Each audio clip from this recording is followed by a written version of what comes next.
ನಮಸ್ಕಾರ ಸ್ನೇಹಿತರೆ, ಎಲ್ಲರಿಗೂ ಸ್ಟಡಿ ಡೇಸ್ ಕನ್ನಡ ಯೂಟ್ಯೂಬ್ ಚಾನಲ್ಗೆ ಸ್ವಾಗತ. ಸ್ನೇಹಿತರನ್ನ ಇವತ್ತಿನ ವಿಡಿಯೋದಲ್ಲಿ ಮಾರ್ಚ್ 23 ಒಂದು ಕರೆಂಟ್ ಪ್ರಶ್ನೆ ಸ್ಟಾರ್ಟ್ ಮಾಡೋಣ. ಸ್ಟಾರ್ಟ್ ಮಾಡೋಕ್ಕಿಂತ ಮುಂಚಿತವಾಗಿ ಯಾರಾದರೂ ನಮ್ಮ ಚಾನಲ್ಗೆ ಹೊಸದಾಗಿ ಭೇಟಿ ನೀಡ್ತಾ ಇದ್ರೆ ಚಾನಲನ್ನು ಸಬ್ಸ್ಕ್ರೈಬ್ ಮಾಡಿ, ಶೇರ್ ಮಾಡಿ, ಲೈಕ್ ಮಾಡಿ ಮತ್ತು ಬೆಲ್ ಐಕನ್ನ ಕ್ಲಿಕ್ ಮಾಡಿ. ಬಿಕಾಸ್ ನಾವು ವಿಡಿಯೋ ಅಪ್ಲೋಡ್ ಮಾಡಿದಾಗ ನಿಮಗೆ ಬೇಗನೆ ನೋಟಿಫಿಕೇಶನ್ ಬರುತ್ತೆ. ಒಳ್ಳೆಯ ಜೋಶೊಂದಿಗೆ ಇವತ್ತಿನ ಒಂದು ಕರೆಂಟ್ ಪ್ರಶ್ನೆ ಸ್ಟಾರ್ಟ್ ಮಾಡೋಣ. ನೋಡಿ, ಮೊದಲನೇ ಪ್ರಶ್ನೆ ಅಂತ ಕೇಳಿದರೆ ನೋಡಿ, WTT ಫೀಡರ್ ಸಿರೀಸ್ ಕಿರೀಟ ಗೆದ್ದ ಮೊದಲ ಭಾರತೀಯ ಕ್ರೀಡಾಪಟು ಯಾರು ಅಂತ ಪ್ರಶ್ನೆಯನ್ನ ಕೇಳಿದ್ದಾರೆ. ನೋಡ್ರಿ, ಬಹಳ ಇಂಪಾರ್ಟೆಂಟ್ ಆಗಿರ್ತಕ್ಕಂಥ ಪ್ರಶ್ನೆ ಇದು. ನಿಮಗೆ ಕ್ರೀಡಾ ಸೆಕ್ಷನ್ ವಿಭಾಗದಲ್ಲಿ ಸೇಮ್ ಪ್ರಶ್ನೆಯನ್ನ ನಿಮ್ KE ಎಕ್ಸಾಮಿನೇಷನ್ ಅಲ್ಲಿ ಕೇಳ್ತಿರ್ತಾರೆ. ಅರ್ಥ ಆಯ್ತಾ? ಅದಕ್ಕೆ ಸರಿಯಾಗಿರ್ತಕ್ಕಂಥ ಉತ್ತರ ಯಾವುದಂದ್ರೆ ಸತಿಯನ್ ಜ್ಞಾನಶೇಖರನ್ ಅಂತಕ್ಕಂಥದಕ್ಕೆ ಸರಿಯಾಗಿರ್ತಕ್ಕಂಥ ಉತ್ತರ. ಮೂರನೇ ಆಪ್ಷನ್ ಇದಕ್ಕೆ ಸರಿಯಾಗಿದ್ದು. ನೋಡಿ, ಇದ್ರ ಮೇಲೆ ಪ್ರಶ್ನೆನ ಯಾಕೆ ಕೇಳಲಾಗಿದೆ ನೋಡಿ, ಸತಿಯನ್ಗೆ ಫೀಡರ್ ಕಿರೀಟ ಅಂತ ನ್ಯೂಸ್ ಪೇಪರ್ಲ್ಲಿ ಆರ್ಟಿಕಲ್ ಕಾಣಿಸ್ಕೊಂಡಾಗ ಇದರ ಮೇಲೆ ಪ್ರಶ್ನೆಯನ್ನು ಕೇಳಲಾಗಿದೆ. ಇದರ ಕುರಿತು ಡಿಸ್ಕಷನ್ ಮಾಡ್ತಾ ಹೋಗೋಣ. ನೋಡಿ, ಭಾರತ ಟೇಬಲ್ ಟೆನ್ನಿಸ್ ಪಟು ಸತಿಯನ್ WTT ಫೀಡರ್ ಸಿರೀಸ್ ಕಿರೀಟ ಗೆದ್ದ ಮೊದಲ ಭಾರತೀಯ ಎಂಬ ಶ್ರೇಯಾಂಕ ಭಾಜನರಾಗಿದ್ದಾರೆ. ಅರ್ಥ ಆಯ್ತಾ? ಶ್ರೇಯಕ್ಕೆ ಇದು ನಿಮಗೆ ಇಂಪಾರ್ಟೆಂಟ್ ಏನಂದ್ರೆ ಇಲ್ಲಿ ಈ ಒಂದು ಸತಿಯನ್ ಅಂತಕ್ಕಂಥವ್ರು ಯಾವ ಆಟಕ್ಕೆ ಸಂಬಂಧಪಟ್ಟಿದ್ದಾರೆ ಅಂತಕ್ಕಂಥದ್ದು ಫಸ್ಟು. ಆಮೇಲೆ ಇನ್ನೊಂದು ಏನಂದ್ರೆ ಇವರು ಮಾಡಿರ್ತಕ್ಕಂಥ ಒಂದು ಶ್ರೇಯಸ್ಸ ಏನು ಶ್ರೇಯಸ್ ಅಂದ್ರೆ ಫೀಡರ್ ಸಿರೀಸ್ ಕಿರೀಟ ಗೆದ್ದ ಮೊದಲ ಭಾರತೀಯ ಅಂತಕ್ಕಂಥವ್ರು ಎಂಬ ಕೀರ್ತಿಗೆ ಇವರು ಭಾಜನರಾಗಿದ್ದಾರೆ. ಲೆಬನಾನ್ ಬೈರೂತ್ನಲ್ಲಿ ನಡೆದ WTT ಫೀಡರ್ ಬೈರೂತ್ 2024 ಟೂರ್ನಿಯ ಅಂತಿಮ ದಿನ ಸ್ಪರ್ಧಿ ಮಾನವ ಠಕ್ಕರ್ ಅವರನ್ನು ಸೋಲಿಸಿ ಸತಿಯನ್ ಪ್ರಶಸ್ತಿಗೆ ಭಾಜನರಾಗಿದ್ದಾರೆ. ಅರ್ಥ ಆಯ್ತಾ? ಈ ಒಂದು ಸಿರೀಸ್ ಎಲ್ಲಿ ನಡೆದಿತ್ತು, ಫೈನಲ್ ಪಂದ್ಯ ಎಲ್ಲಿ ನಡೆದಿತ್ತು ಅಂದ್ರೆ ಲೆಬನಾನ್ನ ಬೈರೂತ್ನಲ್ಲಿ ನಡೆದಿತ್ತು. ಆ ಲೆಬನಾನ್ನ ಬೈರೂತ್ನಲ್ಲಿ ನಡೆದಿರ್ತಕ್ಕಂಥ ಪಂದ್ಯಕ್ಕೆ ಠಕ್ಕರ್ ಅಂತಕ್ಕಂಥವರಿಗೆ ಸೋಲಿಸಿ ಈ ಶ್ರೇಯಕ್ಕೆ ಪಾತ್ರರಾಗಿದ್ದಾರೆ. ಯಾರು? Sathiyan ಅಂತಕ್ಕಂಥವ್ರು. 2021 ITTF JK international open ಗೆದ್ದ ನಂತರ ಸತೀಶ್ಗೆ ಸಿಕ್ಕ ಮೊದಲ ಅಂತಾರಾಷ್ಟ್ರೀಯ ಕಿರೀಟ ಇದಾಗಿದೆ. ಅರ್ಥ ಆಯ್ತಾ? 2021 ನಂತರ ಈ ಒಂದು ಶ್ರೇಯಕ್ಕೆ ಇವರು ಭಾಜನರಾಗಿದ್ದಾರೆ ಅಂತಕ್ಕಂಥ ಫ್ಯಾಕ್ಟ್ ಕೂಡ ಗೊತ್ತಿರಬೇಕು. ನೋಡಿ, ಯಾರು ನಮ್ಮ ನೋಟ್ಸ್ಗಳನ್ನು ನೀವು ತಗೊಂಡಿಲ್ಲ, ನಿಮಗೆ ಕ್ವಾಲಿಟೀಸ್ ಮತ್ತು ಕಂಟೆಂಟ್ ಇರ್ತಕ್ಕಂಥ ನಾವು ನೋಟ್ಸ್ಗಳನ್ನು ಕೂಡ ಪ್ರೊವೈಡ್ ಮಾಡ್ತಾ ಇದ್ದೀವಿ. ಫಾರ್ 15 ಡೇಸ್ಗೆ 20 ಆಗುತ್ತೆ, 1 ಮಂತ್ಗೆ 40 ಆಗುತ್ತೆ. 2023 ಜಾನ್ ಟು ಫೆಬ್ರವರಿ 2024 560 ಆಗುತ್ತೆ. 2022 ಜಾನ್ ಟು ಫೆಬ್ರವರಿ 2024 1060 ಆಗುತ್ತೆ. ಡಿಸ್ಕೌಂಟ್ ಆಗಿ 960 ಸಿಗುತ್ತೆ. ಇದರ PhonePe, Google pay, Paytm, BPay ಮುಖಾಂತರ ನಂಬರ್ಗೆ ಪೇ ಮಾಡೋದನ್ನು ವಾಟ್ಸಪ್ ಮುಖಾಂತರ ಪೇಮೆಂಟ್ ಮಾಡಿ ರಿಸಿಪ್ಟ್ ಕಳಿಸ್ತಾರೆ. ನಮ್ಮ ನೋಟ್ಸ್ಗಳನ್ನು ತಮಗೆ ಸಾಫ್ಟ್ ಫಾರ್ಮ್ಯಾಟಲ್ಲಿ ಕಳಿಸ್ತೀವಿ. ಅಂದರೆ ಇದರಲ್ಲಿ ನಿಮಗೆ ಯಾವ ಥರ ಅಂದರೆ ನಾವು ಏನು ಕ್ವಾಲಿಟಿಯನ್ನು ಕೊಡ್ತಾ ಇದ್ವಿ, ಇದಕ್ಕಿಂತ ಚೆನ್ನಾಗಿರ್ತಕ್ಕಂಥ ಕ್ವಾಲಿಟಿ, ಇದಕ್ಕಿಂತ ಹೆಚ್ಚಿಗಿರ್ತಕ್ಕಂಥ ಇನ್ಫಾರ್ಮೇಷನ್ನು, ಇದಕ್ಕಿಂತ ಹೆಚ್ಚಿಗಿರ್ತಕ್ಕಂಥ ನಿಮಗೆ MCQs, ಪ್ರಾಕ್ಟೀಸ್ MCQs ಅದರಲ್ಲಿ ಸಿಗುತ್ತೆ. ಅರ್ಥ ಆಯ್ತಾ?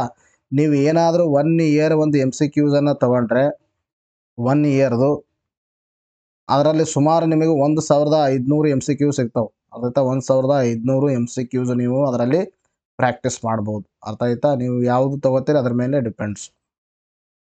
ನೋಡಿ, ನೆಕ್ಸ್ಟ್ ಕ್ವಶನ್ ಕೇಳಿದ್ರೆ ಅಂದರೆ ಇತ್ತೀಚೆಗೆ ಸುದ್ದಿಯಲ್ಲಿದ್ದ ಆರ್ಡರ್ ಆಫ್ ದಿ ಡ್ರೂಕ್ ಗ್ಯಾಲ್ಪೋ ಯಾವ ದೇಶದ ಅತ್ಯುನ್ನತ ನಾಗರಿಕ ಪ್ರಶಸ್ತಿಯಾಗಿದೆ ಅಂತ ಪ್ರಶ್ನೆಯನ್ನು ಕೇಳಿದ್ದಾರೆ. ಅದಕ್ಕೆ ಸರಿಯಾಗಿರ್ತಕ್ಕಂಥ ಉತ್ತರ ಯಾವುದಂದ್ರೆ ದಟ್ ಈಸ್ ಎರಡನೇ option, Bhutan is the right answer. ನೋಡ್ರಿ, ಇದನ್ನು ಕೂಡ ಬಹಳ ಇಂಪಾರ್ಟೆಂಟ್ ಆಗಿರ್ತಕ್ಕಂಥ ಪ್ರಶ್ನೆ. ನಿಮಗೆ ಈಗಾಗಲೇ ನಾನು ವಿವಿಧ ದೇಶಗಳ ಒಂದು ಅತ್ಯುನ್ನತ ನಾಗರಿಕ ಪ್ರಶಸ್ತಿಗಳು ಯಾವಿದಾವೆ, ಯಾರ್ಯಾರು ಪಡೆದುಕೊಂಡಿದ್ದಾರೆ ಅಂತ ನಾನು ಕಂಟಿನ್ಯೂಸ್ ಆಗಿ ನಿಮಗೆ ಅಪ್ಡೇಟ್ ಮಾಡ್ತಾ ಬಂದಿದ್ದೀನಿ. ಅರ್ಥ ಆಯ್ತಾ? ಈ ಒಂದು ಪ್ರಶಸ್ತಿನೂ ಕೂಡ ಇಂಪಾರ್ಟೆಂಟು. ಯಾವ ಥರ ನಮ್ಮ ಭಾರತದಲ್ಲಿ ಭಾರತ ರತ್ನ ಅಂತಿದೆ ಅತ್ಯುನ್ನತ ನಾಗರಿಕ ಪ್ರಶಸ್ತಿ, ಅದೇ ಥರನಾಗಿ ನಮ್ಮ ಪಕ್ಕದ ಒಂದು ದೇಶವಾಗಿರ್ತಕ್ಕಂಥ ಲ್ಯಾಂಡ್ ಲಾಕ್ಡ್ ಕಂಟ್ರಿ ಆಗಿರ್ತಕ್ಕಂಥ ಭೂತಾನ್, ಅರ್ಥ ಆಯ್ತಾ? ಭೂತಾನದ ಒಂದು ಅತ್ಯುನ್ನತ ನಾಗರಿಕ ಪ್ರಶಸ್ತಿ ಯಾವುದು ಅಂದರೆ ಆರ್ಡರ್ ಆಫ್ ದಿ ಡ್ರೂಕ್ ಗ್ಯಾಲ್ಪೋ ಅಂತಕ್ಕಂಥದ್ದು. ಇದು ಒಂದು ಅತ್ಯುನ್ನತ ನಾಗರಿಕ ಪ್ರಶಸ್ತಿಯಾಗಿದ್ದು ಈ ಪ್ರಶಸ್ತಿಗೆ ಭಾರತ ಪ್ರಧಾನಮಂತ್ರಿಯಾಗಿರ್ತಕ್ಕಂಥ ನರೇಂದ್ರ ಮೋದಿಯವರು ಭಾಜನರಾಗಿದ್ದಾರೆ. ಇದರ ಮೇಲೆ ಪ್ರಶ್ನೆನೇ ಯಾಕೆ ಕೇಳಲಾಗಿದೆ ನೋಡಿ, ಮೋದಿಗೆ ಭೂತಾನ್ ಅತ್ಯುನ್ನತ ಪುರಸ್ಕಾರ, ಡ್ರೂಕ್ ಗ್ಯಾಲ್ಪೋ ಪ್ರದಾನ, ಭೂತಾನ್ಗೆ 1000 ಕೋಟಿ ನೆರವು ಅಂತಕ್ಕಂಥದ್ದು ನ್ಯೂಸ್ ಪೇಪರಲ್ಲಿ ಆರ್ಟಿಕಲ್ ಕಾಣಿಸ್ಕೊಂಡಾಗ ಇದರ ಮೇಲೆ ಪ್ರಶ್ನೆಯನ್ನು ಕೇಳಲಾಗಿದೆ. ಬಹಳ ಇಂಪಾರ್ಟೆಂಟ್ ನೋಡಿ. ಇದರ ಕುರಿತು ಡಿಸ್ಕಷನ್ ಮಾಡೋಣ. ಭಾರತ ಪ್ರಧಾನಿ ನರೇಂದ್ರ ಮೋದಿ ಅವರಿಗೆ ಭೂತಾನ್ನ ತನ್ನ ಅತ್ಯುನ್ನತ ನಾಗರಿಕ ಪ್ರಶಸ್ತಿ ಆರ್ಡರ್ ಆಫ್ ದಿ ಡ್ರೂಕ್ ಗ್ಯಾಲ್ಪೋ ನೀಡಿ ಗೌರವಿಸಿದೆ. ಭಾರತ ಮತ್ತು ಭೂತಾನ್ ಸಂಬಂಧಗಳ ವೃದ್ಧಿಗೆ ನೀಡಿದ ಅತ್ಯುತ್ತಮ ಕೊಡುಗೆ ಮತ್ತು ಭೂತಾನ್ ಹಾಗೂ ಅಲ್ಲಿನ ಜನರಿಗೆ ಸಲ್ಲಿಸಿದ ವಿಶಿಷ್ಟ ಸೇವೆಗಾಗಿ ಮೋದಿಗೆ ಈ ಪ್ರಶಸ್ತಿಯನ್ನು ನೀಡಲಾಗಿದೆ. ಫ್ರಮ್ ಬಿಗಿನಿಂಗ್, ಅರ್ಥ ಆಯ್ತಾ? ಯಾವಾಗ ಸ್ವತಂತ್ರವಾಯಿತು ಭಾರತ, ಯಾವಾಗ ಭೂತಾನು ಕೂಡ ಸ್ವತಂತ್ರತೆಯನ್ನು ಪಡೆಯಿತು. ಸೊ ಅಲ್ಲಿಂದ ಇಲ್ಲಿವರೆಗೆ ನೋಡ್ತಾ ಬಂದಾಗ that is a well relation between Bhutan and India ಮತ್ತು ಭೂತಾನ್ ಮಧ್ಯದಲ್ಲಿ ಒಳ್ಳೆಯ ಒಂದು ರಿಲೇಷನ್ ಕಂಟಿನ್ಯೂಸ್ ಆಗಿ ಬರ್ತಾ ಇದೆ. ಸೊ ಈ ಪ್ರಶಸ್ತಿ ಪಡೆದ ಮೊದಲ ವಿದೇಶಿ ವ್ಯಕ್ತಿ ಎನ್ನುವ ಶ್ರೇಯಕ್ಕೆ ಮೋದಿಯವರು ಭಾಜನರಾಗಿದ್ದಾರೆ. ಅರ್ಥ ಆಯ್ತಾ? ಭೂತಾನ್ನ ಒಂದು ಅತ್ಯುನ್ನತ ನಾಗರಿಕ ಪ್ರಶಸ್ತಿಯನ್ನು ಪಡೆದ ಫಸ್ಟ್ ವಿದೇಶಿ ಎಂಬ ಖ್ಯಾತಕ್ಕೆ ಯಾರು ಪಾತ್ರರಾಗಿದ್ದಾರೆ ಅಂದರೆ ನರೇಂದ್ರ ಮೋದಿಯವರು. ನಿಮಗೆ ಎಕ್ಸಾಮಲ್ಲಿ ನಿಮ್ಗೆ ಪ್ರಶ್ನೆ ಕೇಳಿದ್ರೆ ಭೂತಾನ ಅತ್ಯುನ್ನತ ನಾಗರಿಕ ಪ್ರಶಸ್ತಿ ಯಾವುದು ಅಂತ ನಿಮಗೆ ಏನಾದರೂ ಪ್ರಶ್ನೆ ಕೇಳಿದ್ರೆ ಸೊ ನಿಮಗೆ ಅವಾಗ ಕನ್ಫ್ಯೂಸ್ ಆಗ್ಬಾರ್ದು, ಏನು ಭೂತಾನದ ಪ್ರಶ್ನೆ ಕೇಳಿದ್ದಾರೆ ಅಂತ. ಅಲ್ಲ, ಭೂತಾನ ಅತ್ಯುತ್ತಮ ನಾಗರಿಕ ಪ್ರಶಸ್ತಿ ಅಂತಕ್ಕಂಥದ್ದು ನ್ಯೂಸಲ್ಲಿತ್ತು, ಅದ್ರ ಮೇಲೆ ಪ್ರಶ್ನೆನ ಕೇಳಿರ್ತಾರೆ ಅವರು. ಅರ್ಥ ಆಯ್ತಾ? ಹಂಗಂತ ಎಲ್ಲ ದೇಶಗಳದ್ದು, ಪಾಕಿಸ್ತಾನದ್ದು, ಶ್ರೀಲಂಕಾದು ಎಲ್ಲ ಓದೋ ಅವಶ್ಯಕತೆ ಇಲ್ಲ. ಅರ್ಥ ಆಯ್ತಾ? ಯಾವ ನ್ಯೂಸಲ್ಲಿರ್ತಾವೆ ಅಷ್ಟೇ ಓದ್ಕೊಳ್ಳಿ. ನೋಡಿ, ನೆಕ್ಸ್ಟ್ ಪ್ರಶ್ನೆ ಕೇಳಿದ್ರೆ ವಿಶ್ವ ಹವಾಮಾನ ದಿನವನ್ನು ಯಾವಾಗ ಆಚರಿಸಲಾಗುತ್ತದೆ ಅಂತ ಪ್ರಶ್ನೆಯನ್ನು ಕೇಳಿದ್ದಾರೆ. ಅದಕ್ಕೆ ಸರಿಯಾಗಿರ್ತಕ್ಕಂಥ ಉತ್ತರ ಯಾವುದಂದ್ರೆ ದಟ್ ಇಸ್ ಮೊದಲನೇ ಆಪ್ಷನ್ ಮಾರ್ಚ್ 23 ಇದಕ್ಕೆ ಸರಿಯಾಗಿರ್ತಕ್ಕಂಥ ಉತ್ತರವಾಗಿದೆ. ಅರ್ಥ ಆಯ್ತಾ? ಇಲ್ಲಿ 2 ಟರ್ಮ್ಗಳು ಬರ್ತವೆ. ಒಂದು ಹವಾಮಾನ ಅಂತಕ್ಕಂಥದ್ದು, ಇನ್ನೊಂದು ಟರ್ಮ್ ಯಾವುದು ಬರ್ತದೆ ಅಂದ್ರೆ ವಾಯುಗುಣ ಅಂತಕ್ಕಂಥದ್ದು. ಅರ್ಥ ಆಯ್ತಾ? ಅಂದ್ರೆ ಅರ್ಥ ಏನಂದ್ರೆ ಒಂದು ಮೆಟ್ರೋಲಾಜಿ, ಇನ್ನೊಂದು ಯಾವುದಂದ್ರೆ ಕ್ಲೈಮೆಟೋಲಾಜಿ. ಅರ್ಥ ಆಯ್ತಾ? ಒಂದು ಮೆಟ್ರೋಲಾಜಿ ಅಂತಕ್ಕಂಥದ್ದು ಬರುತ್ತೆ, ಇನ್ನೊಂದು ಕ್ಲೈಮೆಟೋಲಾಜಿ ಅಂತ ಬರ್ತಕ್ಕಂಥದ್ದು. ಇಲ್ಲಿ ಹವಾಗುಣ ಅಂದರೆ ಏನು? ಹವಾಗುಣ ಅಂದರೆ ಇದು ಏನಾಗುತ್ತೆ ಅಂದರೆ ಡೇ ಬೈ ಡೇ ಏನಾಗುತ್ತೆ, ಬದಲಾವಣೆ ಆಗುತ್ತೆ. ಡೇ ಬೈ ಡೇ ಏನಾಗುತ್ತೆ, ಬದಲಾವಣೆ ಆಗುತ್ತೆ. ಅಂದರೆ ಅದೇನು, ಒಂದು ಕ್ಷಣದ ಒಂದು ಸ್ಥಿತಿಗತಿಗಳು, ಟೆಂಪ್ರೇಚರು, ಪ್ರೆಸಿಪಿಟೇಷನ್ನು, ಆಮೇಲೆ ಹ್ಯುಮಿಡಿಟಿ ಅದೇನಾಗುತ್ತೆ, ಕಂಟಿನ್ಯೂಸ್ ಬದಲಾವಣೆ ಆಗುತ್ತೆ. ಬಟ್ ಕಂಪೇರ್ ಟು ದ ಒಂದು ಕ್ಲೈಮೆಟೋಲಾಜಿ, ವಾಯುಗುಣದ ಬಗ್ಗೆ ಮಾತಾಡ್ತಾ ಬಂದಾಗ ಇದು ವಾಯುಗುಣ ಅಂತಕ್ಕಂಥದ್ದು ಸುಮಾರು 20 ರಿಂದ 30 ವರ್ಷಗಳವರೆಗೆ ಬದಲಾವಣೆನೇ ಆಗಲ್ಲ, ಕಾನ್ಸ್ಟೆಂಟ್ ಆಗಿರುತ್ತೆ. ಸೊ ಅದಕ್ಕೆ ನಾವು ಏನು ಕರಿತೀವಿ, ವಾಯುಗುಣ ಅಂತ ಕರಿತೀವಿ. ಸೊ ವಾಯುಗುಣದ ಕುರಿತು ಅಧ್ಯಯನ ಮಾಡೋ ಶಾಸ್ತ್ರಕ್ಕೆ ಕ್ಲೈಮೆಟೋಲಾಜಿ ಅಂತ ಕರಿತೀವಿ. ಹವಾಗುಣದ ಕುರಿತು ಅಧ್ಯಯನ ಮಾಡೋ ಶಾಸ್ತ್ರಕ್ಕೆ ಮೆಟ್ರೋಲಾಜಿ ಅಂತ ಕರಿತೀವಿ. ಸೊ 2 ಫ್ಯಾಕ್ಟ್ಸ್ಗಳು ತಮ್ಮ ತಲೆಯಲ್ಲಿ ಇರಬೇಕು ಅಂತ. ಒಂದು ಹವಾಮಾನದ ಕುರಿತು ಅಧ್ಯಯನ ಮಾಡಿಸಲು ಏನು ಕರಿತೀವಿ, ಮೆಟ್ರೋಲಾಜಿ ಅಂತ ಏನು ಕರಿತೀವಿ. ಸೊ ಇದ್ರ ಬಗ್ಗೆ ಅವೇರ್ನೆಸ್ ಮೂಡಿಸೋಕ್ಕೆ ಮಾರ್ಚ್ 23ರಂದು ವಿಶ್ವ ಹವಾಮಾನ ದಿನವನ್ನು ನಾವೇನು ಮಾಡ್ತೀವಿ, ಸೆಲೆಬ್ರೇಟ್ ಅನ್ನ ಮಾಡ್ತೀವಿ. ಅದ್ರ ಬಗ್ಗೆ ಡಿಸ್ಕಷನ್ ಮಾಡೋಣ ನೋಡಿ. ಪ್ರತಿ ವರ್ಷ ಮಾರ್ಚ್ 23ರಂದು ವಿಶ್ವ ಹವಾಮಾನ ದಿನವನ್ನು ಆಚರಿಸಲಾಗುತ್ತೆ. ವಿಶ್ವಸಂಸ್ಥೆಯು ರಚಿಸಿದ ವಿಶೇಷ ಸಂಸ್ಥೆಯಾದ ವಿಶ್ವ ಹವಾಮಾನ ಸಂಸ್ಥೆಯನ್ನು ಸ್ಥಾಪಿಸಿದ ಒಂದು ನೆನಪಿಗಾಗಿ ಆಚರಣೆಯನ್ನು ಮಾಡಲಾಗುತ್ತೆ. ಅರ್ಥ ಆಯ್ತಾ? ವಿಶ್ವ ಹವಾಮಾನ ಸಂಸ್ಥೆ ಅಂತಕ್ಕಂಥ ಅರ್ಥ ಆಯ್ತಾ? ವಿಶ್ವ ಹವಾಮಾನ ಸಂಸ್ಥೆಯನ್ನು ನಾವು ಸ್ಥಾಪನೆ ಮಾಡಿದ್ದೀವಿ. ಸೊ ಅದರ ಒಂದು ಸವಿ ನೆನಪಿಗಾಗಿ, ಆ ಸಂಸ್ಥೆ ಸ್ಥಾಪನೆ ಆಗಿರೋ ಸವಿ ನೆನಪಿಗಾಗಿ ಈ ಡೇನ ನಾವು ಸೆಲೆಬ್ರೇಟ್ ಮಾಡ್ತೀವಿ. 2024ರ ಒಂದು ಧ್ಯೇಯವಾಕ್ಯ ಏನಾಗಿತ್ತು ಅಂದರೆ at the front line of climate action ಅಂತಕ್ಕಂಥದ್ದು 2024ರ ಈ ಒಂದು ವಿಶ್ವ ಹವಾಮಾನ ದಿನದ ಒಂದು ಥೀಮ್ ಆಗಿದೆ, ಇಂಪಾರ್ಟೆಂಟ್ ಆಗಿರ್ತಕ್ಕಂಥದ್ದು. ಇನ್ನು ವಿಶ್ವ ಹವಾಮಾನ ಸಂಸ್ಥೆ, ವರ್ಲ್ಡ್ ಮೆಟ್ರೋಲಾಜಿಕಲ್ ಆರ್ಗನೈಸೇಷನ್ ಬಗ್ಗೆ ಮಾತಾಡ್ತಾ ಬಂದಾಗ ಇದು ಸ್ಥಾಪನೆ ಆಗಿದ್ದು 1950 ಮಾರ್ಚ್ 23ರಂದು. ಇದರ ಒಂದು ಕೇಂದ್ರ ಕಚೇರಿ ಎಲ್ಲಿ ಕಂಡು ಬರುತ್ತೆ ಅಂದರೆ ಜಿನೇವಾದಲ್ಲಿದೆ. ಇನ್ನು ಹವಾಮಾನ ಕುರಿತು ಅಧ್ಯಯನ ಮಾಡುವ ಶಾಸ್ತ್ರ ನಾವೇನು ಕರಿತೀವಿ, ಮೆಟ್ರೋಲಾಜಿ ಅಂತ ಕರಿತೀವಿ. ಈಗಾಗಲೇ ಏನು ಹೇಳಿದ್ವಿ. ವಾಯುಗುಣದ ಕುರಿತು ಅಧ್ಯಯನ ಮಾಡುವ ಶಾಸ್ತ್ರಕ್ಕೆ ಏನಂತ ಕರಿತೀವಿ ನಾವು, ಕ್ಲೈಮೆಟೋಲಾಜಿ ಅಂತ ಕರಿತೀವಿ. ಆಯ್ತಾ? ಎರಡಕ್ಕರ ಮಧ್ಯದಲ್ಲಿ ವ್ಯತ್ಯಾಸವನ್ನು ನಾನು ಹೇಳಿದ್ದೀನಿ. ಇಸ್ರೋ ಸಂಸ್ಥೆ ದಿನನಿತ್ಯದ ಹವಾಮಾನ ಕುರಿತು ಮಾಹಿತಿ ನೀಡಲು ಕಳಿಸಿದ ಒಂದು ಉಪಗ್ರಹದ ಹೆಸರು ಮೆಟಾಸ್ಯಾಟ್ ಅಂತಕ್ಕಂಥ ಒಂದು ಉಪಗ್ರಹವನ್ನು ಕಳಿಸಿದೆ. ಸೊ ಅದಕ್ಕೆ ಮೆಟ್ರೋಲಾಜಿಕಲ್ ಸ್ಯಾಟಲೈಟ್ ಅಂತ ಇರ್ತೀವಿ ಅಥವಾ ಕಲ್ಪನಾ ಅಂತ ನಾವು ಹೇಳ್ತೀವಿ. ಇಂಪಾರ್ಟೆಂಟ್ ನಿಮಗೆ, ಈ ಯಾವ ಒಂದು ಉಪಗ್ರಹವನ್ನು ನಾವು ಮೆಟಾಸ್ಯಾಟ್ ಅಥವಾ ಮೆಟ್ರೋಲಾಜಿಕಲ್ ಸ್ಯಾಟಲೈಟ್ ಅಂತ ಕರಿತೀವಿ ಅಂತ ಕೇಳಿದಾಕ್ರ ಕಲ್ಪನಾ ಅಂತ ಹೇಳಬೇಕು. ಆಯ್ತಾ? ಹವಾಮಾನದ ಎಲ್ಲ ಬದಲಾವಣೆಗಳು ಪರಿವರ್ತನೆ ಮಂಡಲದಲ್ಲಿ ಕಂಡು ಬರ್ತಾವ. ವಾತಾವರಣದಲ್ಲಿ ಅತಿ ಹೆಚ್ಚು ಪ್ರಮಾಣದಲ್ಲಿ ಕಂಡುಬರುವ ಅನಿಲ ಯಾವುದಂದ್ರೆ ಸಾರಜನಕ. ಇದೆಲ್ಲ ಗೊತ್ತಿರ್ತಕ್ಕಂಥ ವಿಷಯ. ಸೊ ಇದು ನಾವು ಭೂಮಿಯ ಒಂದು ಸರ್ಫೇಸ್ ಅಂತ ತಗೊಂಡಾಗ ನಾವು ಮೇಲೆಗಡೆ ಹೋದಾಕ ನಾವೇನು ಕರಿತೀವಿ, ಇದಕ್ಕೆ ಅಟ್ಮಾಸ್ಫಿಯರ್ ಅಂತ ಕರಿತೀವಿ. ಯಾವ ಸ್ಪೇರು? ಅಟ್ಮಾಸ್ಫಿಯರ್. ಸೊ ಈ ಒಂದು ಅಟ್ಮಾಸ್ಫಿಯರ್ ಮೇಲ್ಗಡೆ ಕರಿತೀವಿ. ಇನ್ನು ಕೆಳಗಡೆ ಇರ್ತಕ್ಕಂಥದಕ್ಕೆ ನಾವೇನು ಕರಿತೀವಿ, ಭೂಮಿಯ ಕೆಳಗೆ ಇಂಟೀರಿಯರ್ ಆಫ್ ದಿ ಅರ್ತ್ ಅಂತ ಕರಿತೀವಿ. ಭೂಮಿಯ ಅಂತರಾಳ ಅಂತ ನಾವು ಕರಿತೀವಿ. ಸೊ ಈ ಅಟ್ಮಾಸ್ಫಿಯರ್ದಲ್ಲಿ ಏನಂದರೆ depending upon the temperature, depending upon the pressure, depending upon the humidity, ಇವು ಅದರವಾಗಿ ಇಟ್ಕೊಂಡು ಏನು ಮಾಡಿದೆ ನಾವು ವಿವಿಧ ಪದರಗಳನ್ನಾಗಿ ಮಾಡಿದ್ದೀವಿ. ಸೊ ವಿವಿಧ ಪದರಗಳಲ್ಲಿ ಮೊದಲನೇದು ಯಾವ್ದು ಬರುತ್ತೆ ಅಂದರೆ ಇದರಲ್ಲಿ ಟ್ರೋಪೋಸ್ಫಿಯರ್ ಬರುತ್ತೆ, ಸ್ಟ್ರಾಟೋಸ್ಫಿಯರ್ ಬರುತ್ತೆ, ಮೆಸೋಸ್ಫಿಯರ್ ಬರುತ್ತೆ. ಈ ಥರ ಸ್ಪೇರ್ಗಳು ಬರ್ತಾವೆ. ತರುವಂಥದ್ದಲ್ಲಿ ಥರ್ಮೋಸ್ಫಿಯರ್ ಬರುತ್ತೆ, ಆಮೇಲೆ ಎಕ್ಸೋಸ್ಫಿಯರ್ ಬರುತ್ತೆ. ಸೊ ಅದರಲ್ಲಿ ಮೊದಲನೇದು ಯಾವುದು, ಭೂಮಿಯ ಅರ್ತ್ ಸರ್ಫೇಸ್ ತೊಗೊಂಡಾದ್ಮೇಲೆ ಫಸ್ಟ್ ಲೇಯರ್ ಯಾವ್ದು ಬರುತ್ತೆ ಅಂದರೆ ಟ್ರೋಪೋಸ್ಫಿಯರ್ ಅಂತ ಬರುತ್ತೆ. ಸೊ ಟ್ರೋಪೋಸ್ಫಿಯರ್ಗೆ ನಾವು ಪರಿವರ್ತನಾ ಮಂಡಲ ಅಂತ ಕರಿತೀವಿ. ಸೊ ಸೊ ಯಾಕೆ ನಾವು ಪರಿವರ್ತನಾ ಮಂಡಲ ಅಂತ ಕರಿತೀವಿ ಇದರಲ್ಲಿ ಅಂದರೆ ವಾತಾವರಣದ ಏನೇ ಬದಲಾವಣೆಗಳು ಅರ್ಥ ಆಯ್ತಾ. ಬದಲಾವಣೆಗಳಂದರೆ ಹವಾಮಾನದ ಎಲ್ಲ ಬದಲಾವಣೆಗಳಂದರೆ ಹವಾಮಾನ ಬದಲಾವಣೆಗಳು ಯಾವುದು? ಚೇಂಜ್ ಇನ್ ಟೆಂಪರೇಚರ್ದಲ್ಲಿ ಬದಲಾವಣೆ ಆಗೋದು. ಆಮೇಲೆ ತದನಂತರದಲ್ಲಿ ಪ್ರೆಸಿಪಿಟೇಷನ್ ಅಂದರೆ ಮಳೆ ಆಗೋದು. ತದನಂತರದಲ್ಲಿ ಚೇಂಜ್ ಇನ್ ಹ್ಯುಮಿಡಿಟಿ ಅಂದರೆ ಈ ಒಂದು ತೇವಾಂಶ ಕಡಿಮೆ ಆಗೋದು. ಆಮೇಲೆ ಕ್ಲೌಡ್ ಫಾರ್ಮೇಷನ್ ಆಗೋದು. ಕ್ಲೌಡ್ ಫಾರ್ಮೇಷನ್ ಅಂದರೆ ಏನು? ಮೋಡಗಳು ಆಗೋದು. ಇವೆಲ್ಲ ವಾಟ್ ಎವರ್ ದ ಒಂದು ಚೇಂಜಸ್ ಹ್ಯಾಪನಿಂಗ್ ಅವೆಲ್ಲ ಹ್ಯಾಪನ್ ಎಲ್ಲ ಆಗ್ತಾವೆ ಅಂದ್ರೆ ಟ್ರೋಪೋಸ್ಫಿಯರ್ದಲ್ಲೇ ಆಗ್ತಾವೆ. ಅರ್ಥ ಆಯ್ತಾ. ಸೊ ಇದು ಗೊತ್ತಿರಬೇಕು, ಇಂಪಾರ್ಟೆಂಟ್ ಆಗಿರ್ತಕ್ಕಂಥದ್ದು. ಹವಾಮಾನದ ಎಲ್ಲ ಬದಲಾವಣೆಗಳು ಎಲ್ಲಿ ಕಂಡು ಬರ್ತಾವೆ ಅಂದರೆ ದ್ಯಾಟ್ ಈಸ್ ಇನ್ ಟ್ರೋಪೋಸ್ಫಿಯರ್. ವಾತಾವರಣದಲ್ಲಿ ಅತಿ ಹೆಚ್ಚಿನ ಪ್ರಮಾಣದಲ್ಲಿ ಕಂಡುಬರುವ ಅನಿಲ ಯಾವುದಂದ್ರೆ ಸಾರಜನಕ ಅಂತ ಹೇಳ್ತೀವಿ, ನೈಟ್ರೋಜನ್. ಅರ್ಥ ಆಯ್ತಾ. ನೈಟ್ರೋಜನ್ N2 ರೂಪದಲ್ಲಿ ಇರ್ತದೆ. ಸೊ N2 ರೂಪದಲ್ಲಿ ಇರೋದ್ರಿಂದ N ಮತ್ತು N ಮಧ್ಯದಲ್ಲಿ ಟ್ರಿಪಲ್ ಬಾಂಡ್ ಇರೋದ್ರಿಂದಾಗಿ ಸೊ 78% ನೈಟ್ರೋಜನ್ ಇದ್ರೂ ಕೂಡ it is much more necessary for the ಪ್ಲಾಂಟ್ಸ್ಗಳಿಗೆ ನೆಸಸರಿ ಇದೆ. ಸೊ ಪ್ಲಾಂಟ್ಸ್ಗಳಿಗೆ ನೆಸಸರಿ ಇದ್ದರೂ ಕೂಡ ಪ್ಲಾಂಟ್ಸ್ ಇವುಗಳನ್ನು ಡೈರೆಕ್ಟ್ ಆಗಿ ಅಬ್ಸರ್ವ್ ಮಾಡ್ಕೊಳ್ಳೋಕ್ಕಾಗಲ್ಲ. ಸೊ ಅವುಗಳನ್ನು ನೈಟ್ರೈಟ್ ಮತ್ತು ನೈಟ್ರೇಟ್ಗಳಾಗಿ ಕನ್ವರ್ಟ್ ಮಾಡಬೇಕಾಗ್ತದೆ. ಸೊ ಅದಕ್ಕೆ ಏನು ಮಾಡ್ತಾವಂದ್ರೆ ಇವುಗಳನ್ನು ಏನು ಮಾಡ್ತಾವಂದ್ರೆ ಕನ್ವರ್ಟ್ ಮಾಡಬೇಕಾಗತ್ತೆ. ಅದಕ್ಕೆ ನಾವು ನೈಟ್ರಿಫಿಕೇಶನ್ ಪ್ರೊಸೆಸ್ ಅಂತ ಹೇಳ್ತೀವಿ. So that is comes under ನಿಮಗೆ ಎದ್ರಾಗಂದ್ರೆ ಒಂದು ಬಯಾಲಜಿಯಲ್ಲಿ ಬರುತ್ತೆ. ಅಂದರೆ ಆ ಒಂದು ನೈಟ್ರಿಫಿಕೇಶನ್ ಪ್ರೊಸೆಸ್ಸು ನ್ಯಾಚುರಲ್ ಆಗಿರ್ಬೋದು, ಕೆಲವೊಂದು ಬಾರಿ ಆರ್ಟಿಫಿಷಿಯಲ್ ಆಗಿರ್ಬೋದು, what ever it may be. ಅರ್ಥ ಆಯ್ತಾ. ಇದು ನಿಮಗೆ ಮಾಹಿತಿ ಗೊತ್ತಿರಬೇಕು. ನಿಮಗೆ ವಾತಾವರಣದಲ್ಲಿ ಯಾವುದು ಹೆಚ್ಚಿಗೆ ಕಂಡು ಬರುತ್ತೆ. ಇನ್ನು ಸಾರಜನಕದ ಪ್ರಮಾಣ 78% ಇರೋದ್ರಿಂದಾಗಿ ಸೊ ಇದರೊಂದು ಅಡ್ವಾಂಟೇಜ್ ಏನಂದರೆ ಇಫ್ ಸಪೋಸ್ ಸಾರಜನಕ ಏನಾದರೂ ನೀವು 78% ಇರಲಿಲ್ಲ ಅಂದರೆ ವಾತಾವರಣದಲ್ಲಿ ಅದಕ್ಕಿಂತಲೂ ಫುಲ್ ಕಡಿಮೆ ಇದ್ದಿತ್ತು ಅಂದ್ರೆ ಏನಾಗ್ತದೆ ಅಂದರೆ ಬೇಗನೆ ಏನಾಗ್ತಿತ್ತು ಅಂದರೆ ಬೆಂಕಿಯನ್ನು ಹತ್ಕೊಳ್ತಾ ಇತ್ತು. ಆಕ್ಸಿಜನ್ ಆಯ್ತಾ. ಆಕ್ಸಿಜನ್ ಒಂದು ಆಕ್ಸಿಡೈಸಿಂಗ್ ಅಂದ್ರೆ ಪ್ರಮಾಣವನ್ನು ಕಡಿಮೆ ಮಾಡೋದೇ ಯಾವುದಂದ್ರೆ ಸಾರಜನಕ ಕಡಿಮೆ ಮಾಡುತ್ತೆ. So it is one of the advantage. ಅರ್ಥ ಆಯ್ತಾ. ಮನುಷ್ಯನಕ್ಕಿಂತಲೂ ಇದಕ್ಕೆ ಅತಿ ಅವಶ್ಯಕವಾದದ್ದು ಸಾರಜನಕ ಯಾವುದಂದ್ರೆ ಪ್ಲಾಂಟ್ಸ್ ಗ್ರೋತ್ ಆಗಬೇಕಂದ್ರೆ without nitrogen they can't grow. ಅರ್ಥ ಆಯ್ತಾ. ಇಂಪಾರ್ಟೆಂಟ್ ಆಗಿರ್ತಕ್ಕಂಥ ಇನ್ಫಾರ್ಮೇಷನ್. ವಾತಾವರಣದಲ್ಲಿ ಎರಡನೇ ಅತಿ ಹೆಚ್ಚಿನ ಪ್ರಮಾಣದಲ್ಲಿ ಕಂಡುಬರುವ ಅನಿಲ ಯಾವುದಂದ್ರೆ 21% ಆಕ್ಸಿಜನ್ ಇದೆ.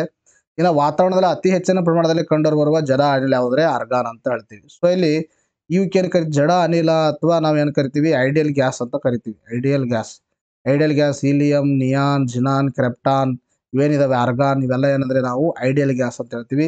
ಇವು 18ನೇ ಗ್ರೂಪಲ್ಲಿ ಕಂಡು ಬರ್ತಾವೆ. ಸೊ ಇವುಗಳಿಗೆ ನಾವು ಜಡ ಅನಿಲ ಅಥವಾ ಐಡಿಯಲ್ ಗ್ಯಾಸ್ ಅಂತ ನಾವು ಯಾಕೆ ಕರಿತೀವಿ? ಸೊ ಜಡ ಅನಿಲ ಐಡಿಯಲ್ ಗ್ಯಾಸ್ ಅಂತ ನಾವು ಯಾಕೆ ಕರಿತೀವಿ ಅಂದರೆ ಇವು ಆಕ್ಟೇವ್ ಸ್ಟ್ರಕ್ಚರನ್ನು ಹೊಂದ್ಯಾವ. ಸೊ ಆಕ್ಟೇವ್ ಸ್ಟ್ರಕ್ಚರನ್ನು ಹೊಂದೋದ್ರಿಂದ ಏನಾಗ್ತವ? ಆಕ್ಟೇವ್ ಸ್ಟ್ರಕ್ಚರನ್ನು ಹೊಂದೋದ್ರಿಂದಾಗಿ ತಮ್ಮ ಇಲೆಕ್ಟ್ರಾನ್ ಔಟರ್ ಮೋಸ್ಟ್ ಅರ್ಥ ಆಯ್ತಾ. ಅಂದರೆ ಅವರುಗಳ ಒಂದು ನಾವು ಇಲೆಕ್ಟ್ರಾನ್ ಹಂಚಿಕೆ ಮಾಡಿದಕ್ರ ಕೊನೆ ಒಂದು ಕಕ್ಷೆಯಲ್ಲಿ 8 ಇದಾವೆ ಅಂದರೆ ಫುಲ್ಲು ಸ್ಯಾಟಿಸ್ಫೈ ಆಗಿದ್ದಾವೆ. ಕೊನೆ ಕಕ್ಷೆಯಲ್ಲಿ 8 ಇಲೆಕ್ಟ್ರಾನ್ಗಳಿಂದ ಸ್ಯಾಟಿಸ್ಫೈ ಆಗಿದ್ದಾವೆ ಅಂದರೆ ಅರ್ಥ ಏನು? ಇಲೆಕ್ಟ್ರಾನ್ ಬಿಡೋದು ಮತ್ತು ಇಲೆಕ್ಟ್ರಾನ್ ತೆಗೆದುಕೊಳ್ಳೋದು ಮಾಡಲ್ಲ. ಇಲೆಕ್ಟ್ರಾನ್ ತೆಗೆದುಕೊಳ್ಳೋದು ಮಾಡಲಿಲ್ಲ ಅಂದರೆ ಅಲ್ಲಿ ರಾಸಾಯನಿಕ ಕ್ರಿಯೆನೇ ನಡೆಯಲ್ಲ. ಸೊ ರಾಸಾಯನಿಕ ಕ್ರಿಯೆಯನ್ನು ಬೇಗನೆ ನಡೆಸಲ್ಲ. ಇವು ರಾಸಾಯನಿಕ ಕ್ರಿಯೆ ಯಾವುದೇ ಒಂದು ಅನಿಲ ಜೊತೆಗೆ ಅಥವಾ ಯಾವುದೇ ವಸ್ತು ಜೊತೆ ರಿಯಾಕ್ಟೇ ಮಾಡಲ್ಲ. ಸೊ ಅದಕ್ಕೆ ನಾವೇನು ಕರಿತೀವಿ? ಜಡ ಅನಿಲಗಳು ಅಂತ ಕರಿತೀವಿ ಅಥವಾ ಐಡಿಯಲ್ ಗ್ಯಾಸಸ್ ಅಂತಲೂ ಕರಿತೀವಿ. ಇನ್ನೊಂದು ಆಕ್ಟಿವ್ ಸ್ಟ್ರಕ್ಚರ್ ಹೊಂದಿರತಕ್ಕಂಥ ಎಲಿಮೆಂಟ್ಸ್ಗಳಂತಲೂ ಕೂಡ ನಾವು ಕರಿತೀವಿ. ವೆರಿ ಇಂಪಾರ್ಟೆಂಟ್ ಆಗಿರ್ತಕ್ಕಂಥ ಇನ್ಫಾರ್ಮೇಷನ್. ನೋಡ್ರಿ ಮೆಂಬರ್ಶಿಪ್ ಇದೆ ನಿಮಗೆ. ಅಲ್ಲಿ ಜಾಯಿನ್ ಬಟನನ್ನು ಕ್ಲಿಕ್ ಮಾಡೋ ಮುಖಾಂತರ ಲೆವೆಲ್ಸ್ಗಳನ್ನು ಚೂಸ್ ಮಾಡಿಬಿಟ್ಟು ನೀವು 399 for KS, 299 for KSB PC PSI ಇದೆ, ನೀವು ಜಾಯ್ನ್ ಆಗ್ಬೋದು. ಅಲ್ಲಿ ನಿಮಗೆ ವಿಶೇಷ ಕ್ಲಾಸ್ಗಳನ್ನು, booster class, science and technology, economic survey, budget ಕ್ಲಾಸ್ಗಳೆಲ್ಲ ಅಪ್ಲೋಡನ್ನು ಮಾಡಲಾಗುತ್ತೆ ಮತ್ತು ಮಂತ್ಲಿ ಕರೆಂಟ್ ಅಫೇರ್ಸು ಕೂಡ ಅದರಲ್ಲಿ ತಮಗೆ ಪ್ರೊವೈಡ್ ಮಾಡಲಾಗುತ್ತೆ. ನೋಡಿ ನೆಕ್ಸ್ಟ್ ಪ್ರಶ್ನೆ ಕೇಳಿದ್ರೆ ಅಂದರೆ ಶಹೀದ್ ದಿವಸವನ್ನು ಯಾವಾಗ ಆಚರಿಸಲಾಗುತ್ತದೆ ಅಂತ ಪ್ರಶ್ನೆಯನ್ನು ಕೇಳಿದ್ದಾರೆ.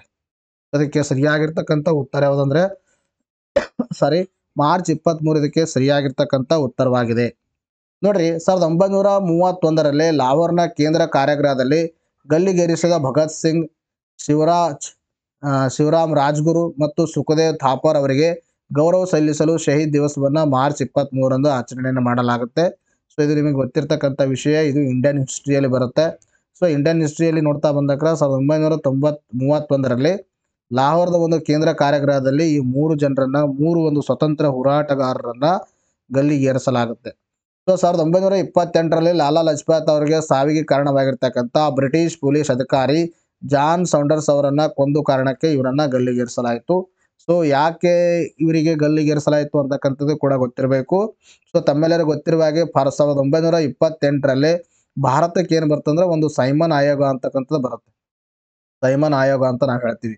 ಈ ಸೈಮನ್ ಆಯೋಗ ಯಾಕೆ ಬಂದಿತ್ತಂದ್ರೆ ಮುಂದೆ ಏನು 1919 ಒಂದು ಭಾರತ ಸ್ವತಂತ್ರ ಕಾಯ್ದೆ ಏನಿತ್ತು, ಸೊ ಭಾರತ ಸ್ವತಂತ್ರ ಕಾಯ್ದೆ 1919 ಏನಿತ್ತು, ಸೊ ಈ 1919 ಆದಮೇಲೆ ಒಂದು ಒಳ್ಳೆಯ ಒಂದು ಮತ್ತೆ ಕಾಯ್ದೆ ಭಾರತಗೋಸ್ಕರ ಒಂದು ಕಾಯ್ದೆಯನ್ನು ತರೋಗೋಸ್ಕರ ಪರಿಶೀಲನೆ ಮಾಡೋಗೋಸ್ಕರ ಒಂದು ಆಯೋಗವನ್ನು ಸ್ಥಾಪನೆ ಮಾಡಲಾಗುತ್ತೆ. ಅದು ಸೈಮನ್ ಆಯೋಗ ಅಂತ ಹೇಳ್ತೀವಿ.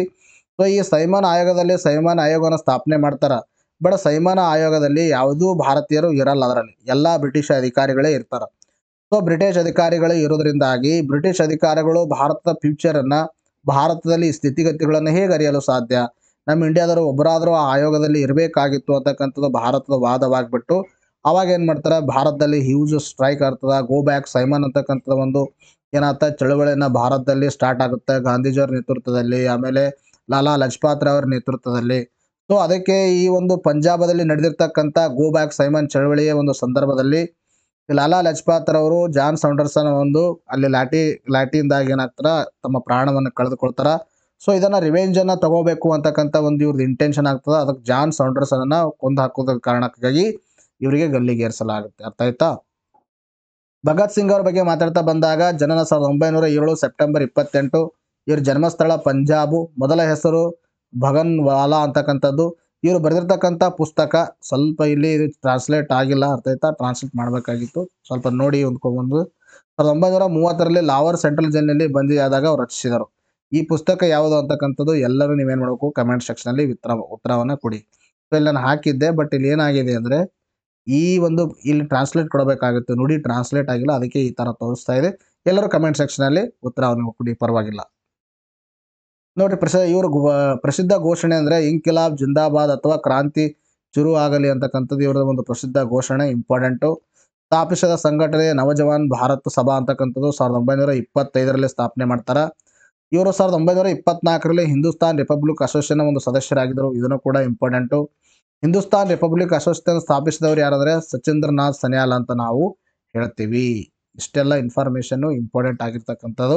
ಇವುಗಳ ಮೇಲೆ ನೀವು ಪ್ರೀವಿಯಸ್ ಕ್ವಶನ್ಸ್ಗಳನ್ನು ತೆಗೆದು ನೋಡಿದಾಗ ಗೊತ್ತಾಗುತ್ತೆ. ಎಲ್ಲ ಇದ್ರ ಮೇಲೆ ಪ್ರಶ್ನೆಯನ್ನು ಕೇಳಿದರೆ ಇಂಡಿಯನ್ ಹಿಸ್ಟ್ರಿ, ಇಂಡಿಯನ್ ಏನು ಒಂದು ಇಂಡಿಪೆಂಡೆಂಟ್ಗೋಸ್ಕರ ಒಂದು ಸ್ಟ್ರಗಲ್ ಆಗಿದೆ. ಸೊ ಅದು always important for our examination.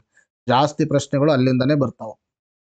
ನೋಡಿ ನೆಕ್ಸ್ಟ್ ಪ್ರಶ್ನೆ ಏನು ಕೇಳಿದ್ರೆ, ಇತ್ತೀಚೆಗೆ FCU ಅನ್ನ ತಡೆಯಾಜ್ಞೆ ನೀಡಿದ ಇದರ ವಿಸ್ತೃತ ರೂಪವೇನು ಅಂತ ಪ್ರಶ್ನೆಯನ್ನು ಕೇಳಿದ್ದಾರೆ. ಸೊ ಇತ್ತೀಚೆಗೆ ಏನು ಮಾಡಿದೆ, ಸುಪ್ರೀಂ ಕೋರ್ಟ್, ಆಯ್ತಾ, ಸುಪ್ರೀಂ ಕೋರ್ಟ್ ಏನು ಮಾಡಿದೆ, ತಡೆಯಾಜ್ಞೆಯನ್ನು ನೀಡಿದೆ. ಸೊ ಎದಕ್ಕಂದ್ರೆ FCU ಅಂತಕ್ಕಂಥ ಸಿಸ್ಟಮ್ಗೆ. ಸೊ FCU ಅಂತಕ್ಕಂಥ ಸಿಸ್ಟಮ್ ಯಾಕೆ ತಡೆಯಾಜ್ಞೆ ನೀಡಿದೆ, ಅದರ ವಿಸ್ತೃತ ರೂಪವೇನೆಂದರೆ ಫ್ಯಾಕ್ಟ್ ಚೆಕ್ ಯೂನಿಟ್ ಅಂತ ನಾವು ಹೇಳ್ತೀವಿ. ನೋಡ್ರಿ, fact check unit. So fact check unit ಅಂದ್ರೆ ಏನು, ಇದು ಯಾಕೆ ಇದಕ್ಕೆ ತಡೆಯಾಜ್ಞೆ ನೀಡಲಾಗಿದೆ ಅಂತಕ್ಕಂಥದ್ದು ನಾನು ಸ್ವಲ್ಪ ಇಲ್ಲಿ ಹೇಳ್ತಾ ಇದ್ದೀನಿ ನೋಡಿ. ಈ ಫ್ಯಾಕ್ಟ್ ಚೆಕ್ ಯೂನಿಟ್ ಅಂತಕ್ಕಂಥದ್ದು ಕೇಂದ್ರ ಸರ್ಕಾರ ಅಂದ್ರೆ ಸೆಂಟ್ರಲ್ ಗೌರ್ಮೆಂಟ್ ಏನು ಮಾಡಿತ್ತು, ಈ ಫ್ಯಾಕ್ಟ್ ಚೆಕ್ ಯೂನಿಟ್ ಅನ್ನ ಏನು ಮಾಡಿತ್ತು ಅಂದ್ರೆ ಜಾರಿಗೆ ತಂದಿತ್ತು. ಸೊ ಫ್ಯಾಕ್ಟ್ ಚೆಕ್ ಯೂನಿಟ್ ಅದು ಏನಂದ್ರೆ, ಫಾರ್ ಎಕ್ಸಾಂಪಲ್ ಯಾವುದೇ ಯಾರೇ ಇರಲಿ ಅವ್ರು, ಅರ್ಥ ಆಯ್ತಾ, ಗೌರ್ಮೆಂಟ್ ವಿರುದ್ಧವಾಗಿ ಏನಾದರೂ ಮಾತಾಡಿದ್ರೆ ಅಥವಾ ಗೌರ್ಮೆಂಟ್ ಡೇಟಾ ಬಗ್ಗೆ ಏನಾದರೂ ಒಂದು ಆರ್ಟಿಕಲ್ ಅನ್ನ ಬರೆದಿದ್ರೆ, ಎನಿಥಿಂಗ್, ಅರ್ಥ ಆಯ್ತಾ, ಆ ಒಂದು ಡೇಟಾ ಎಷ್ಟೊಂದು ನೈಜತೆ ಇದೆ ಅಂತಕ್ಕಂಥದ್ದು, ಎಷ್ಟೊಂದು ನೈಜತೆ ಇದೆ ಅಂತಕ್ಕಂಥದ್ದು ಚೆಕ್ ಮಾಡೋಗೋಸ್ಕರ ಈ ಫ್ಯಾಕ್ಟ್ ಚೆಕ್ ಸಿಸ್ಟಮ್ ಅನ್ನ ಜಾರಿಗೆ ತಂದಿತ್ತು central government. So central government ಜಾರಿಗೆ ತರೋದ್ರಿಂದ ಇದನ್ನ ಯಾಕೆ ಸುಪ್ರೀಂ ಕೋರ್ಟ್ ತಡೆಯಾಜ್ಞೆಯನ್ನು ನೀಡಿದೆ ಅಂದರೆ, ಇಲ್ಲಿ ಏನಾಗ್ತಾ ಇದೆ ಅಂದರೆ ಇಂಪಾರ್ಶಿಯಾಲಿಟಿ ಆಗ್ತಾ ಇದೆ. ಸೊ ಇಂಪಾರ್ಶಿಯಾಲಿಟಿ ಯಾಕೆ ಆಗ್ತಾ ಇದೆ ಅಂದರೆ, ಫಾರ್ ಎಕ್ಸಾಂಪಲ್ಲು ಯಾವುದೇ ಒಬ್ಬ ಮಿನಿಸ್ಟರು, ಯಾರೇ ಒಬ್ಬರು minister related to the government, ಇನ್ನೊಬ್ಬರು ಯಾರೋ which is related to the other parties.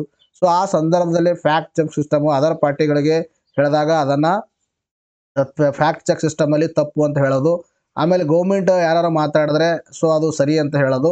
So ಇಂಥ ಒಂದು ಅಲ್ಲಿ ಲೂಪ್ ಹೋಲ್ಸ್ಗಳು ಕಾಣಿ ಬರೋದ್ರಿಂದಾಗಿ ಈ ಫ್ಯಾಕ್ಟ್ ಚೆಕ್ ಯೂನಿಟನ್ನು ಸುಪ್ರೀಂ ಕೋರ್ಟ್ ಏನು ಮಾಡಿದೆ, ತಡೆಯನ್ನು ನೀಡಿದೆ. ಅರ್ಥಾಯ್ತಾ, ಏನೇನು ಜಾರಿಗೆ ತರ್ತಾ ಇದ್ರೆ ಒಂದೊಂದಾಗಿ ತಡೆಯಾಜ್ಞೆಯನ್ನು ನೀಡ್ತಾ ಇದೆ. ಈಗ ಏನಂದರೆ CAA, ಅರ್ಥ ಆಯ್ತಾ, ಸಿಟಿಜನ್ಶಿಪ್ ಅಮೆಂಡ್ಮೆಂಟ್ ಆ್ಯಕ್ಟ್ ಕೂಡ ಹಿಯರಿಂಗ್ ಆಗ್ತಾ ಇದೆ ಸುಪ್ರೀಂ ಕೋರ್ಟಲ್ಲಿ. ಸೊ ಐ ಥಿಂಕ್ ಇನ್ನೂ ಒಂದು ಅಪ್ಕಮಿಂಗ್ ಡೇಸ್ಗಳಲ್ಲಿ, ಒಂದು ವಾರದಲ್ಲಿ ಇದ್ರ ಬಗ್ಗೆ ರಿಲೇಟೆಡ್ ಒಂದು ತೀರ್ಪು ಕೂಡ ಬರುತ್ತೆ. ಅರ್ಥ ಆಯ್ತಾ, ಫ್ಯಾಕ್ಟ್ ಚೆಕ್ ಸಿಸ್ಟಮನ್ನು ಈಗೇನು ಮಾಡಿದರೆ ತಡೆಯಾಜ್ಞೆ ನೀಡಿದರೆ. ತದನಂತರದಲ್ಲಿ ಇನ್ನೊಂದು ಯಾವುದು, ಎಲೆಕ್ಟ್ರಲ್ ಬಾಂಡ್ಸ್ಗಳನ್ನು ಕೂಡ ತಡೆಯಾಜ್ಞೆ ನೀಡಿದರೆ. ನೋಡಿ, ನಿಮಗೆ ಇಲೆಕ್ಟ್ರಲ್ ಬಾಂಡ್ಸ್ ಬಗ್ಗೆ ಸುಮಾರು ಜನ ಏನು ಮಾಡ್ತಾ ಇದ್ರು ಸರ್, ನಿಮಗೆ ಅಂದರೆ ನಾನು ಸ್ವಲ್ಪ ನಿಮಗೆ ಕಡಿಮೆ ಎಕ್ಸ್ಪ್ಲೇನ್ ಮಾಡಿದ್ದೆ, ಅದರಲ್ಲಿ ಹೇಳಿದ್ದೆ ನಾನು. ಕೆಲವೊಬ್ರು ಏನೋ ಕಮೆಂಟ್ಸ್, ನಿಮಗೆ ನಾಲೆಜ್ ಇಲ್ಲ ಎಲೆಕ್ಟ್ರಲ್ ಬಾಂಡ್ಸ್ ಬಗ್ಗೆ, ಅಂತಕ್ಕಂಥದ್ದು ಏನೋ ಹೇಳ್ತಾ ಇದ್ರು. ಸೊ ನೋಡಿ, ನಮಗೆ ನಾಲೆಜ್ ಇದ್ದಿದ್ರಿಂದಲೇ ನಿಮ್ಗೆ ಇಷ್ಟೊಂದು ಪಾಠ ಮಾಡ್ತಾ ಇದ್ದೀವಿ. ಯಾರೋ ಒಬ್ಬರು ಕಮೆಂಟ್ ಮಾಡಿದ್ರು, ಅದಕ್ಕೆ ನಿಮ್ಗೆ ಹೇಳ್ತಾ ಇದ್ದೀನಿ. ಸೊ ಎಲೆಕ್ಟ್ರಲ್ ಬಾಂಡ್ಸ್ ನಿಮ್ಮ ಎಕ್ಸಾಮ್ ದೃಷ್ಟಿಯಿಂದಾಗಿ ಎಷ್ಟು ಇಂಪಾರ್ಟೆಂಟ್ ಇದೆ ಅದನ್ನು ನಾನು ಹೇಳಿದ್ದೀನಿ, ಅರ್ಥ ಆಯ್ತಾ? ಸೊ ಅದನ್ನೇ ನೀವು ಒಂದು 20 ನಿಮಿಷ 40 ನಿಮಿಷ ಕ್ಲಾಸ್ ಮಾಡಿ ಅದರ ರಿಲೇಟೆಡ್ ಅಂದರೆ ಬೇರೆಯವರಿಗೆ ಕೂಡ ಇಂಪ್ಯಾಕ್ಟ್ ಆಗುತ್ತೆ. Have to balance to other examination. ಕೆಲವರು ಪಿ ಸಿ ಓದ್ತಾ ಇದ್ದಾರೆ, ಕೆಲವರು ಪಿ ಎಸ್ ಐ ಓದ್ತಾ ಇದ್ದಾರೆ, ಕೆಲವರು ಕೆ ಎಸ್ ಓದ್ತಾ ಇದ್ದಾರೆ. ಸೊ ಅದಕ್ಕೆ ಎಲ್ಲರಿಗೆ ಬ್ಯಾಲೆನ್ಸ್ ಆಗೋ ರೀತಿಯಲ್ಲಿ ನಾವು ಕ್ಲಾಸ್ ಮಾಡಬೇಕಾಗುತ್ತೆ, ಅರ್ಥ ಆಯ್ತಾ? ಸುಮ್ಮನೆ ಎಲೆಕ್ಟ್ರಲ್ ಬಾಂಡ್ ಅಂದರೆ ಎಲೆಕ್ಟ್ರಲ್ ಬಾಂಡ್ಗೆ 20 ನಿಮಿಷ 40 ನಿಮಿಷ ಮಾಡೋದ್ರಿಂದಾಗಿ ಅದರ್ ಪೀಪಲ್ಸ್ಗಳಿಗೆ ಕೂಡ ಇಂಪ್ಯಾಕ್ಟ್ ಆಗುತ್ತೆ ಅನ್ನೋ ಉದ್ದೇಶದಿಂದಾಗಿ ಯಾವುದಕ್ಕೆ ಎಷ್ಟೆಷ್ಟು ಕೊಡಬೇಕು ಅನ್ನೋದು ನಾವು ಕೊಡ್ತಾ ಇರ್ತೀವಿ, ಅರ್ಥ ಆಯ್ತಾ? ಯು ಡೋಂಟ್ ಟೀಚ್ ಅಸ್, ಅರ್ಥ ಆಯ್ತಾ? ಎಸ್, ನೆಕ್ಸ್ಟ್ ನೋಡಿ. ಕೇಂದ್ರ ಸರ್ಕಾರದ ಕುರಿತು ತಪ್ಪು ಸುದ್ದಿಗಳನ್ನು ಪತ್ತೆ ಹಚ್ಚಲು ವಾಸ್ತವಾಂಶ ಪತ್ತೆ ಘಟಕವನ್ನು ಸ್ಥಾಪಿಸಿದ ಕೇಂದ್ರ ಸರ್ಕಾರದ ಅಧಿಸೂಚನೆ ಸುಪ್ರೀಂ ಕೋರ್ಟ್ ಏನು ಮಾಡಿದೆ, ತಡೆಯಾಜ್ಞೆಯನ್ನು ನೀಡಿರ್ತಕ್ಕಂಥದ್ದು, ಅರ್ಥ ಆಯ್ತಾ? ಕೇಂದ್ರ ಸರ್ಕಾರ ಎಂತಂತಂದರೆ ತಪ್ಪು ಸುದ್ದಿಗಳನ್ನು ಪತ್ತೆ ಹಚ್ಚಲು ವಾಸ್ತವಾಂಶ ಪತ್ತೆ ಘಟಕ, ಕನ್ನಡದಲ್ಲಿ ಅಥವಾ ಇಂಗ್ಲೀಷ್ನಲ್ಲಿ ಫ್ಯಾಕ್ಟ್ ಚೆಕ್ ಯೂನಿಟ್ ಅಂತ ಹೇಳ್ತೀವಿ, ಇದಕ್ಕೆ ಏನು ಮಾಡಿದೆ, ತಡೆಯಾಜ್ಞೆಯನ್ನು ನೀಡಿದೆ. ಕೇಂದ್ರ ಸರ್ಕಾರದ ಪತ್ರಿಕಾ ಮಾಹಿತಿ ಬ್ಯೂರೋ ದಡಿ ಸ್ಥಾಪನೆಗೊಂಡಿರುವ ಈ ಘಟಕವು ಗಂಭೀರ ಸಂವಿಧಾನಿಕ ವಿಷಯಗಳನ್ನು ಒಳಗೊಂಡಿದೆ ಎಂದು ಸುಪ್ರೀಂ ಕೋರ್ಟ್ ಹೇಳಿದೆ, ಅರ್ಥ ಆಯ್ತಾ? ಇಲ್ಲಿ ಏನಂದರೆ ಕೆಲವೊಂದು ಲೂಪ್ಗೊಳಿಸಿದ್ದೇವೆ, ಸಂವಿಧಾನಿಕ ವಿಷಯಗಳು ಒಳಗೊಂಡಿದೆ ಅಂತಕ್ಕಂಥದ್ದು ಪರಿಗಣನೆ ತೆಗೆದುಕೊಂಡು ಸುಪ್ರೀಂ ಕೋರ್ಟ್ ಏನು ಮಾಡಿದೆ, ಇದರ ಮೇಲೆ ಸ್ಟೇನ ಇಟ್ಟಿದೆ, ಅರ್ಥ ಆಯ್ತಾ? ಇದು ಯಾವ ಒಂದು ಸಚಿವಾಲಯದಲ್ಲಿ ಅಥವಾ ಯಾವ ಅಂಗದಡಿಯಲ್ಲಿ ಕಾರ್ಯನಿರ್ವಹಿಸುತ್ತಾರೆ, ಕೇಂದ್ರ ಸರ್ಕಾರದ ಪತ್ರಿಕಾ ಮಾಹಿತಿ ಬ್ಯೂರೋ, ಅದರ PIB, ಅರ್ಥ ಆಯ್ತಾ? ಪ್ರೆಸ್ ಇನ್ಫಾರ್ಮೇಷನ್ ಬ್ಯೂರೋ ಅಂತ ನಾವು ಹೇಳ್ತೀವಿ. ಸೊ ಇದರ ಅಡಿಯಲ್ಲಿ ಕಾರ್ಯವನ್ನು ನಿರ್ವಹಿಸ್ತಾ ಇತ್ತು. ವಾಸ್ತವಾಂಶ ಪತ್ತೆ ಘಟಕ ಕಾರ್ಯರೂಪಕ್ಕೆ ಬಂದಿದೆ ಎಂದು ಎಲೆಕ್ಟ್ರಾನಿಕ್ಸ್ ಮತ್ತು ಮಾಹಿತಿ ತಂತ್ರಜ್ಞಾನ ಸಚಿವಾಲಯವು ಮಾಹಿತಿ ತಂತ್ರಜ್ಞಾನ ನಿಯಮಗಳಿಗೆ 2021 ಅಡಿಯಲ್ಲಿ ಅಧಿಸೂಚನೆಯನ್ನು ಹೊರಡಿಸಿತ್ತು, ಅದಾಯ್ತಾ? ಈ ಒಂದು ಇಲ್ಲಿ ಏನು ಮಾಡಿತ್ತು, ನಿಯಮಗಳಿಗೆ ಬದಲಾವಣೆಯನ್ನು ಮಾಡಿತ್ತು ಕೆಲವೊಂದು. ವಾಸ್ತವಾಂಶ ಪತ್ತೆ ಘಟಕದ ಒಂದು ಸಿಂಧುತ್ವವನ್ನು ಪ್ರಶ್ನಿಸಿ ಸಲ್ಲಿಸಲಾಗಿರುವ ಅರ್ಜಿಗಳ ಬಗ್ಗೆ ಬಾಂಬೆ ಹೈಕೋರ್ಟ್ ಅಂತಿಮ ಆದೇಶ ನೀಡುವವರೆಗೆ ಅಧಿಸೂಚನೆಯನ್ನು ತಡೆ ಹಿಡಿಯಲಾಗಿದೆ ಎಂದು ಸುಪ್ರೀಂ ಕೋರ್ಟ್ ಹೇಳಿದೆ, ಆಯ್ತಾ? ಈ ಒಂದು ಬಾಂಬೆ ಹೈಕೋರ್ಟು ಅಂತಿಮ ಆದೇಶ ಬರಬೇಕು, ಅದಾದಮೇಲೆ ಮತ್ತೆ ಸುಪ್ರೀಂ ಕೋರ್ಟಲ್ಲಿ ಅದ್ರ ಬಗ್ಗೆ ಮತ್ತೆ ಏನಾದರೂ ಚಾಲೆಂಜಸ್ಗಳನ್ನು ಅಂದರೆ ಅಪ್ಲಿಕೇಶನನ್ನು ಹಾಕಿದ್ರೆ, ಅಪೀಲನ್ನು ಹೋಗಿದ್ರೆ ಮತ್ತೆ ಅಲ್ಲಿ ಹಿಯರಿಂಗ್ ಆಗುತ್ತೆ ಅದ್ರ ಬಗ್ಗೆ, ಅರ್ಥ ಆಯ್ತಾ? ನೋಡಿ, ನೆಕ್ಸ್ಟ್ ಏನಿದೆ, ಒನ್ಲೈನ್ಸ್ ಇದೆ. ಮೊದಲನೇ ಪ್ರಶ್ನೆ, ಪ್ರಸ್ತುತ ಜರುಗುತ್ತಿರುವ IPL ಎಷ್ಟನೇ ಆವೃತ್ತಿಯಾಗಿದೆ ಅಂತ ಪ್ರಶ್ನೆ ಕೇಳಿದರೆ ಇದಕ್ಕೆ ಸರಿಯಾಗಿರ್ತಕ್ಕಂಥ ಉತ್ತರ 17ನೇ ಆವೃತ್ತಿ. ವಾಯ್ಸ್ ಆ್ಯಂಡ್ ಡೇಟಾ ಸಂಸ್ಥೆಯಿಂದ ಜೀವಮಾನ ಸಾಧನ ಪ್ರಶಸ್ತಿಗೆ ಯಾರಿಗೆ ನೀಡಲಾಗಿದೆ ಅಂತ ಪ್ರಶ್ನೆಯನ್ನು ಕೇಳಿದರೆ ಸರಿಯಾಗಿರ್ತಕ್ಕಂಥ ಉತ್ತರ ಮುಖೇಶ್ ಅಂಬಾನಿ. ಶ್ರೀ ವಿದ್ಯಾಮಾನ್ಯ ಯಕ್ಷಕಲಾ ಪುರಸ್ಕಾರಕ್ಕೆ ಭಾಜನರಾದವರು ಯಾರು ಅಂತ ಪ್ರಶ್ನೆಯನ್ನು ಕೇಳಿದರೆ ಅದಕ್ಕೆ ಸರಿಯಾಗಿರ್ತಕ್ಕಂಥ ಉತ್ತರ ಕೊಂಡದಕುಳಿ ರಾಮಚಂದ್ರ ಹೆಗಡೆ, ಇದಕ್ಕೆ ಸರಿಯಾಗಿರ್ತಕ್ಕಂಥ ಉತ್ತರ. ಅತಿ ಹೆಚ್ಚು ನವೋದ್ಯಮಗಳು ಹೊಂದಿದ ವಿಶ್ವದ 3ನೇ ದೇಶ ಯಾವುದು ಅಂತ ಪ್ರಶ್ನೆ ಕೇಳಿದರೆ ಇದಕ್ಕೆ ಸರಿಯಾಗಿರ್ತಕ್ಕಂಥ ಉತ್ತರ ಭಾರತ. ವಿಶ್ವ ಗುಬ್ಬಚ್ಚಿ ದಿನವನ್ನು ಯಾವಾಗ ಆಚರಿಸಲಾಗುತ್ತದೆ ಅಂತ ಪ್ರಶ್ನೆ ಕೇಳಿದರೆ ಅದಕ್ಕೆ ಸರಿಯಾಗಿರ್ತಕ್ಕಂಥ ಉತ್ತರ ಮಾರ್ಚ್ 20, ಇದಕ್ಕೆ ಸರಿಯಾಗಿರ್ತಕ್ಕಂಥ ಉತ್ತರವಾಗಿದೆ.